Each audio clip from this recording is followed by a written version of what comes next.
Voilà, il est 9h30, alors on va démarrer. Bonjour à tous pour cette deuxième session de notre colloque IMT qui en comporte trois. Vous êtes à peu près 50 là. Hier, je pense qu'on était à peu près 110 au pic. Enfin, en tout cas, quand j'ai regardé, il y avait peut-être un peu plus par moment. Ça a été bien suivi jusqu'au bout. Merci à tous. Aujourd'hui, on a une session sur les enjeux industriels et scientifiques dans les domaines de l'hydrogène vert, du biométhane et du CO2, avec 5 présentations. Comme hier, donc les présentations vont être enregistrées. Donc, si vous avez des problèmes de droit à l'image, coupez votre caméra, n'oubliez pas.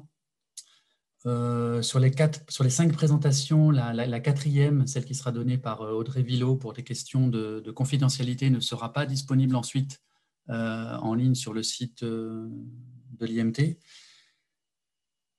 Pour cette session-là, on a des présentations scientifiques de 15 minutes plus 5 minutes de questions. Donc, s'il vous plaît, merci de respecter le timing pour qu'on ne prenne pas de retard et qu'on soit suffisamment frais encore pour pouvoir écouter les vidéos qui ont lieu en fin de session.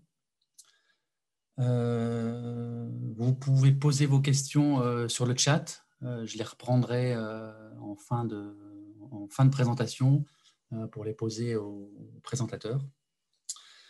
On va commencer donc, si j'ai rien oublié. Donc, je ne me suis pas présenté, mais j'ai parlé hier, peut-être tout le monde n'était pas là. Donc, moi, je suis Christian Boger, enseignant-chercheur à l'École des Mines de Paris, au centre Persée, qui est à Sophia Antipolis.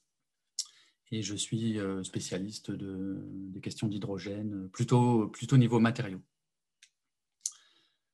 Donc, on va commencer par la première présentation qui sera donnée par Javier Escudero de l'école de l'IMT Minalbi, une présentation sur l'hybridation de procédés thermochimiques et biologiques pour la production de biométhane. Donc, Javier est enseignant-chercheur au centre Rhapsody de l'IMT Minalbi, responsable de la plateforme Valtera, dont j'ai dit un mot hier. Il est spécialiste des procédés thermochimiques pour la transformation de biomasse et de déchets.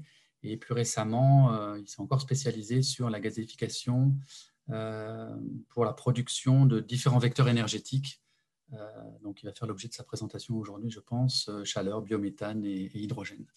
Donc, Javier, c'est à toi. Tu as 15 minutes pour nous parler de ce sujet intéressant. Donc, merci pour l'introduction, Christian. Et donc, comme dit Christian, je vais vous présenter un peu les actions qu'on fait en centre Rhapsody MT Minalbi sur comment produire un syngas qui puisse être compatible ensuite sur la production de biométhane. Donc, on va commencer pour déjà parler un peu du biométhane. Donc, il y a un fort intérêt aujourd'hui à convertir, à passer du gaz naturel d'origine fossile vers le méthane. C'est clairement inscrit dans la loi de la transition énergétique et a été fortement poussé par une publication qui est sortie l'ADEME en 2018, dans laquelle l'objectif de cette étude était de savoir est-ce que la France avait suffisamment de gisements pour produire du gaz renouvelable pour la consommation nationale.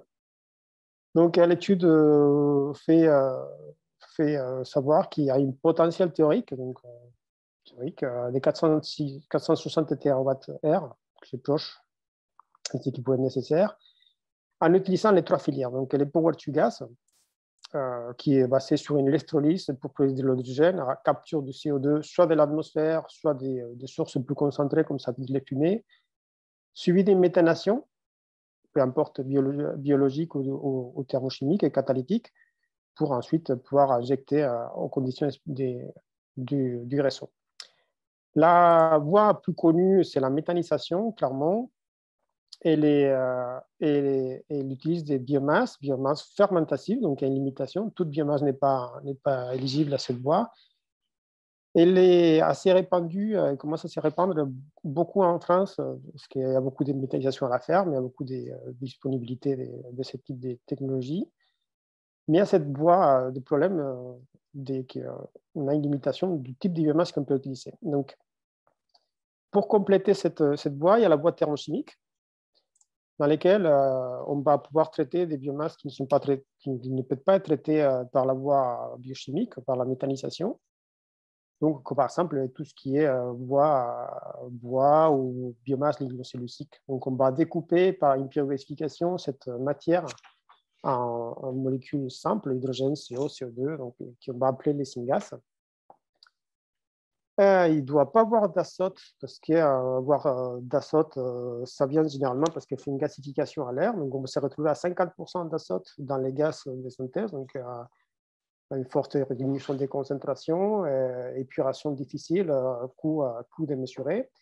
Et il doit avoir, il y a une difficulté supplémentaire par rapport au pouvoir du gaz, c'est que la purification, les gaz, le syngas, il va contenir de l'ammoniac, va contenir de l'acide sulfhydrique, va contenir surtout des goudrons, du benzène, toluène, naphthalène, différentes HAP, qui peuvent être des poissons pour les catalyseurs et les bactéries utilisées dans la phase de méthanation.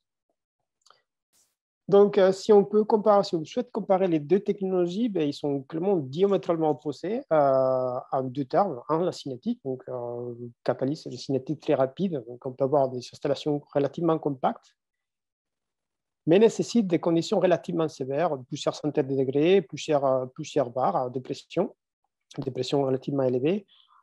Au contrario, la biométhanation a des cinétiques qui sont lentes, donc on a besoin d'installations qui prennent de la place, qui sont assez grosses, mais utilisent des conditions relativement douces, 35-55 degrés, en fonction si on est dans conditions thermophiles ou mésophiles, et des pressions proches de l'atmosphérique. D'un point de vue de quelqu'un qui fait la thermochimie, qui va produire un syngas, deux paramètres qui sont importants, c'est les rapports HDSCO et HDCO2 qui est nécessaire aux technologies. Donc, la voie catalytique, il y a un rapport 3 et 4 respectivement. Ça vient clairement des mécanismes et des réactions, la réaction de Sabatier, la réaction de méthanation du CO2. Et à ce stade, ils sont surtout utilisés avec des technologies de LIFX ou de LIFLIVIS. On a un peu plus de souplesse dans ce type de rapport hydrogène-CO, hydrogène-CO2 du côté de la méthanation biologique. Donc, c'est un point qui nous intéresse, parce que ça ne nécessite pas d'aller chercher des rapports hydrogène-CO très importants. Et pourquoi? Tout simplement parce qu'il y a une voie de méthanation biologique directe du CO qui ne nécessite pas l'ajout d'hydrogène. L'hydrogène est capté par les bactéries directement de l'eau et peut amener à la production des biométhanes sans ajout d'hydrogène. L'hydrogène peut être utilisé pour la production essentiellement des méthanes à partir de CO2. Donc, il y a différentes voies. Je ne suis pas compétent pour discuter les voies les différents mécanismes de la voie biochimique, mais il y a, via des acétates, d'autres formes de stockage intermédiaire de carbone pour ensuite devenir remontant. La principale limitation de cette technologie-là, c'est clairement réussir à mettre en contact un gaz qui n'est pas soluble dans une phase aqueuse avec une bactérie qui doit être dispersée dans une phase aqueuse. Donc, clairement, c'est une limitation transfert gaz liquide. Et donc, tous les réacteurs qui ont été mis en place pour ce type de technologie ont été essayant de maximiser cette coefficient de transfert gaz liquide. Donc, réacteurs agités, réacteurs à bulles. Et celui qui semble le plus pertinent aujourd'hui, c'est des réacteurs à lit supporté. Donc, on va supporter les bactéries sur des sortes d'arnomachines et on va voir un flux en contre-courant du gaz et de l'eau. Ça, c'est une solution. Une autre solution pour augmenter la cinétique, c'est augmenter la pression, augmenter la solubilité. Mais ceci vient à voir avec amener notre dernier point du tableau, c'est quelle est la sensibilité aux impuretés, même aux composés du syngas par rapport aux deux méthodes. Donc, en catalytique, c'est connu que les catalyseurs sont relativement sensibles à certains composés, particulièrement le soufre. Mais en biologie, cette sensibilité, elle n'est pas non plus à prendre à la légère, parce que on sait que le CO à pression atmosphérique n'est pas toxique pour les consortia bactériens, pour la plupart des consortia bactériens. Mais si on augmente beaucoup la pression, la solubilité du CO va augmenter, il peut arriver à devenir toxique. Pareil pour des molécules qui vont être beaucoup plus solubles dans l'eau, donc typiquement l'ammoniac ou le soufre, ils sont nécessaires. Donc il doit y avoir de l'ammoniac et de l'acide sulfhydrique, par exemple, dans les syngas. pour pouvoir alimenter les bactéries. Mais si on va plus loin, on pourra avoir des problèmes. Idem pour les goudrons, typiquement benzène, qui est une solubilité relativement élevée dans l'eau, mais on sait qu'à pression atmosphérique, il n'y a pas des problèmes de toxicité supérieure. Pour finir avec cette vision, on va parler un peu des maturités des technologies. Et on a clairement, la balance elle est plutôt du côté de la méthanation catalytique. Il y a eu de grosses démonstrations dans un couplage de pygolification et méthanation catalytique.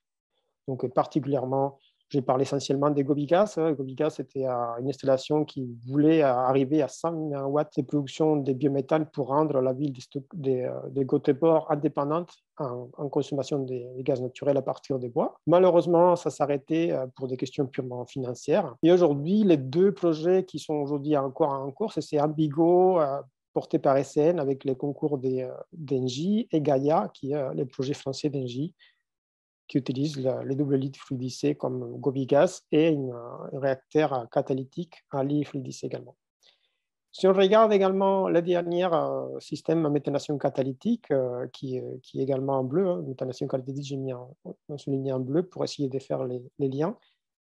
C'est Jupiter 1000, donc c'est un projet de démonstration plutôt power to gas. Donc on va faire de l'électrolyse pour récupérer l'hydrogène et utiliser une partie de cet hydrogène-là pour faire la méthanation catalytique. Et finalement, je connais, peut-être qu'il y en a d'autres, mais je connais que ces deux-là, des projets aujourd'hui de méthanation biologique.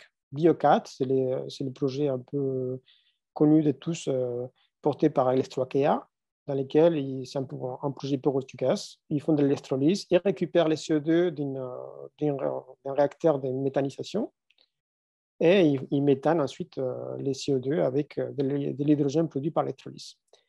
Et en France, la société Terawatt, avec les Rouelots et GRT Gaz, ils veulent faire la démonstration de la méthanation du syngas avec les projets Titan à Nantes.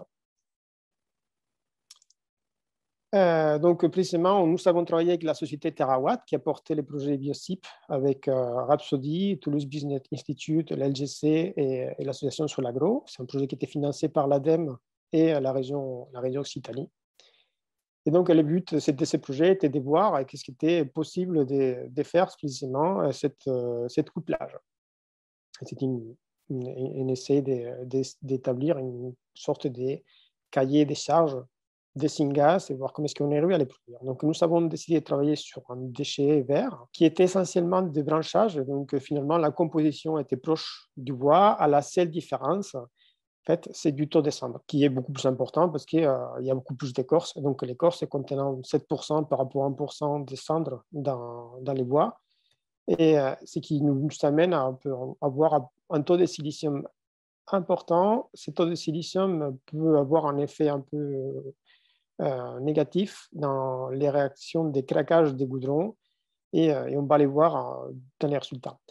Qu'est-ce qu'on a utilisé comme technologie? Qu'est-ce qu'on a développé, nous, en technologie dans les projets à Rhapsody? C'est un couplage d'une pyrolyse en fort tournant avec un réacteur tubulaire dans lequel on va faire les reformages des gaz de pyrolyse.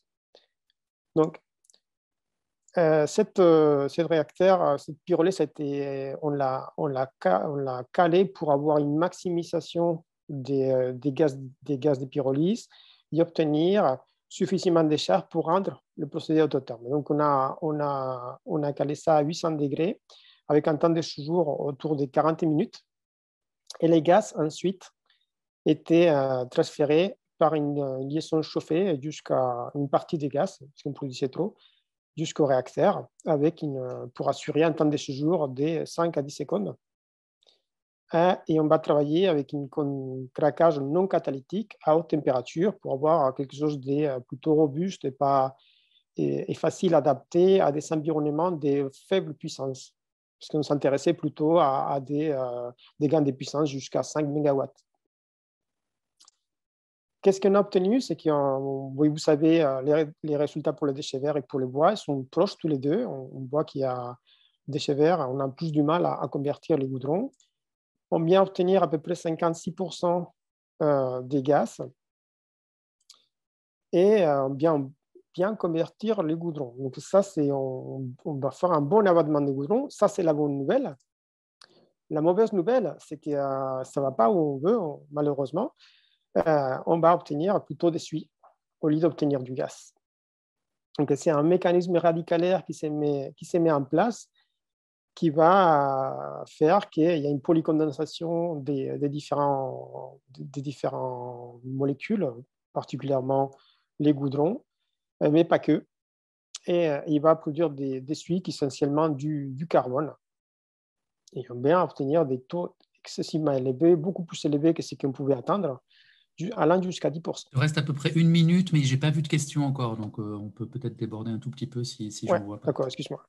Et donc, rapidement, ce qu'on obtient, c'est du gaz, beaucoup de gaz dans le système, donc autour de 0 normal mètre cube air, avec un rapport hydrogène sur CO, hydrogène sur CO2 qui est compatible avec la biométhanation, mais ça ne serait pas suffisant pour obtenir un biométhane par méthanation catalytique.